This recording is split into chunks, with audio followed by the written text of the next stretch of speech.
Hello, my loves. Happy Thursday to you. I am sad that I'm not there with you, but I know you'll have a great day. I wanted to show you where you could find your assignments today, so I'm going to walk you through it really quick. Once we sign into your Google account, you're going to go to your Google Classrooms.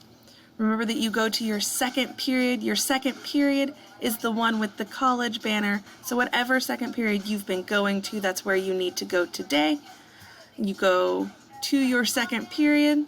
When you look at your classwork, then you're looking for Thursday, October 15th, because today is Thursday, October 15th, and you will see right now it's grayed out because it hasn't actually gone out to you, but you'll see this in your assignments tomorrow.